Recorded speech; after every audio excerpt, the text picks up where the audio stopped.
तमाम दोस्तों और बहनों को अस्सलामु अलैकुम।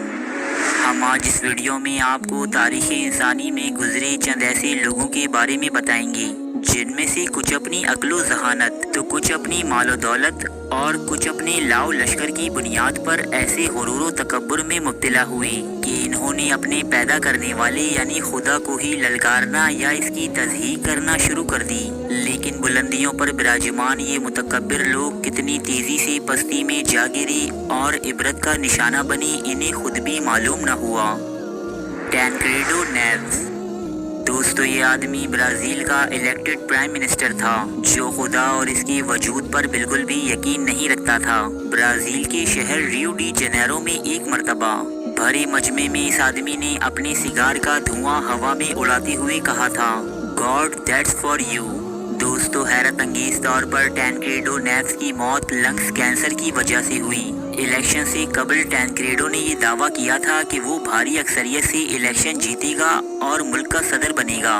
ये काम करने से इसे खुदा भी नहीं रोक सकता। दोस्तों, बिलाशुबा टैनक्रेडो इलेक्शंस जीत गया, लेकिन अपनी सदारती जिम्मेदारियां संभालने से सिर्फ एक रात कबल ये शख्स शदीद बीमार हुआ और 38 दिन बीमार रहने के बाद चल बसा।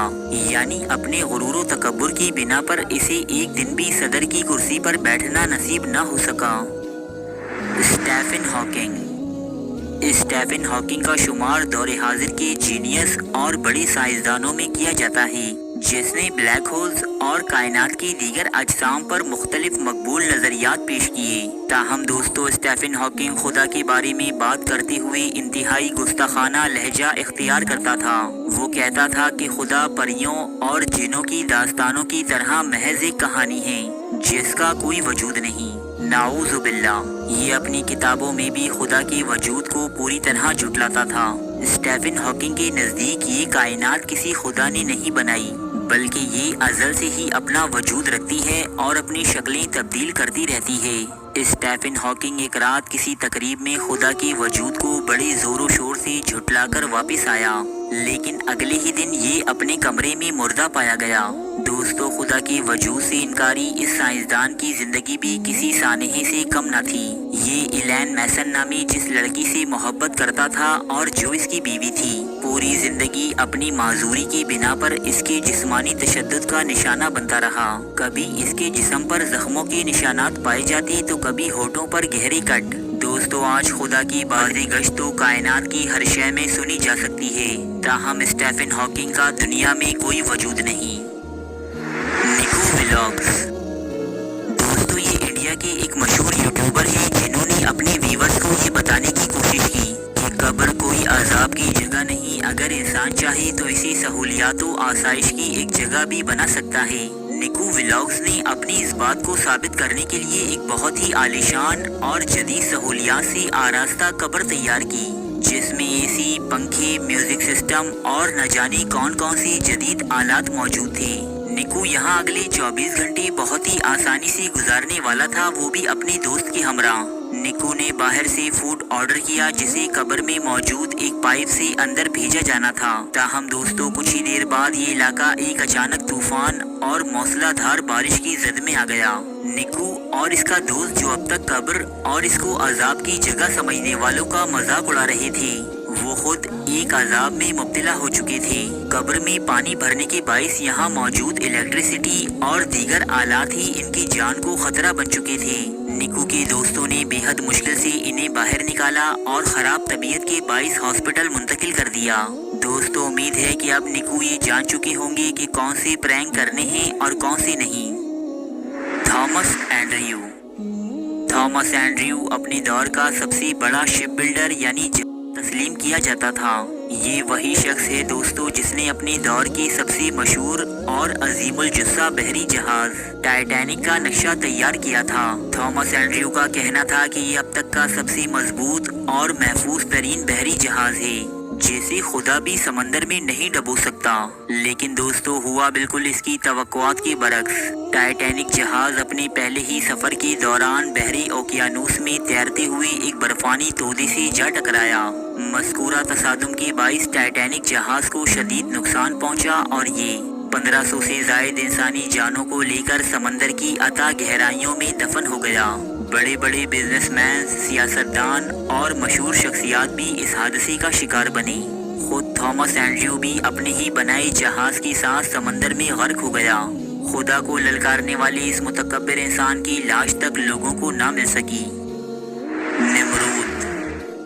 निमरूद इंसानी तारीख का एक जाबिर तरीन बादशाह गुजरा है, जो अपने आप को खुदा कहलवाता था और अपनी रियाया को अपनी ही इबादत करने का हुक्म देता था। जब हजरत इब्राहीम अलैहिस्सलाम ने इसे राह हक की दावत दी तो इसने कहा कि अपने अल्लाह से कहो कि मुझसे मुकाबला करने के लिए अपनी फौजें भेज दे, ना कि पैगंबर। दोस्तों, ये वही बदबख्त बादशाह था कि जिसने अल्लाह के पैगंबर हजरत इब्राहीम अलैहिस्सलाम को जलती हुई आग में धकेल दिया, ताहम आप अपने रब की मंशा के तहत महफूज रहे। दोस्तों, अल्लाह ताला ने इसकी ललकार के जवाब में मच्छरों का एक छोटा सा झुंड इस पर मुसल्लत कर दिया, जिसने इसके लश्करों का न सिर्फ खून चूसा बल्कि इनकी हड्डियों से गोश्त तक नोच ली गई। इन्हीं में से एक छोटा सा मच्छर नमरूद की नाक के जरिए इसके दिमाग तक पहुंच गया, जिसने साल हा साल नमरूद को एक तकलीफदा अजियत में मुब्तला रखा।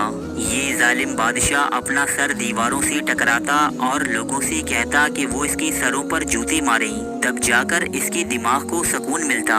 रब्बे कायनात के लश्करों को ललकारने वाला ये बादशाह उसकी एक अदना सी मखलूक के जरिए ऐसे शदीद अजाब में मुब्तला हुआ कि जो लोग कभी इसकी इबादत करते थे अब वही इसके सरों पर जूते बरसाने लगे। कई साल इस अजाब शदीद में मुब्तला रहने के बाद ये बादशाह एक इबरतनाक मौत का शिकार बना। एब्रहा सन 570 ईस्वी में मुल्क यमन पर एक ताकतवर और बाजबरूत बादशाह एब्रहा की हुकूमत थी। ये मसीहियत का पुरजोश हामी था, जिसने शहर सना में दीन मसीहियत की एक शानदार इबादतगाह तामीर करवाई। लेकिन दोस्तों, एब्रहा की बनाई इस इमारत को वो शोहरत हासिल ना हो सकी जो अरब के शहर मक्का को हासिल थी। लिहाजा गुरूर तकब्बुर में मुब्तला इस बादशाह ने एक लश्करी जर्रार लेकर मक्का पर हमला किया। एब्रहा के लश्कर में घोड़ों के साथ साथ हाथी भी शामिल थे, जो अरबों के लिए एक अनोखी और खौफनाक चीज थी। दोस्तों, उस वक्त की अरब मुख्तलिफ कबाइल में बटी हुई थी और कोई भी कबीला इस काबिल न था कि वो अब्रहा की फौजों का मुकाबला कर सकी। तब अल्लाह ताला ने खुद अपने घर की हिफाजत फरमाई और आसमानों से अबाबीलों का एक लश्कर नाजिल फरमाया। रब्बे कायनात के भेजे इस लश्कर ने आसमान से कनकरियां फेंक फेंक कर मगरूर अब्रहा और इसके लश्कर को भूसे के ढेर में तब्दील कर दिया। दोस्तों, ये वाकया अल्लाह ताला ने कुरान मजीद में भी बयान फरमाया है। फिरौन। दोस्तों, फिरौन किसी एक बादशाह का नाम नहीं बल्कि ये एक ओहदा था जो मिस्र का हुक्मरान होता, इसे फिरौन कहा जाता। यूं तो मिस्र की तारीख जालिमों जाबिर फराइन की तस्कीरों से भरी पड़ी है, ताहम हजरत मूसा अलैहिस्सलाम के ज़माने के फिरौन यानी रामसेस सानी को तारीख़ इंसानी की जालिम तरीन बादशाह का दर्जा हासिल है। ये फिरौन अपने आप को खुदा कहता और मिस्र की आवाम को अपने आगे सजदारेज होने का हुक्म देता। रब्बे कायनात ने हजरत मूसा अलैहिस्सलाम को इसके पास रुश्दो हिदायत के लिए भेजा। हजरत मूसा अलैहिस्सलाम ने इसे एक खुदाए वाहिद पर ईमान लाने और महकूम व मजलूम इंसानों पर जुल्म से रोकने की दावत दी। लेकिन ये बदबख्त फिरौन बाज ना आया। इसने कौमे बनी इसराइल और हजरत मूसा अलैहिस्सलाम को कत्ल करने की खातिर एक बड़े लश्कर के साथ पेशकदमी शुरू की। तब अल्लाह ताला ने कौमे बनी इसराइल को दरियाए नील में एक रास्ता बनाकर पार कर दिया। लेकिन जब ये फिरौन अपने लश्कर के साथ इस रास्ते पर उतरा तो रब्बे जुल जलाल ने इसे और इसके लश्करों को पानी में डबोकर हलाक कर दिया। यूं तो फिरौन हजारों साल कबल ही जहन्नुम रसीद हो चुका है, ताहम इसकी लाश आज भी जालिमों और सरकशों के लिए इबरत का एक सामान बनी हुई है।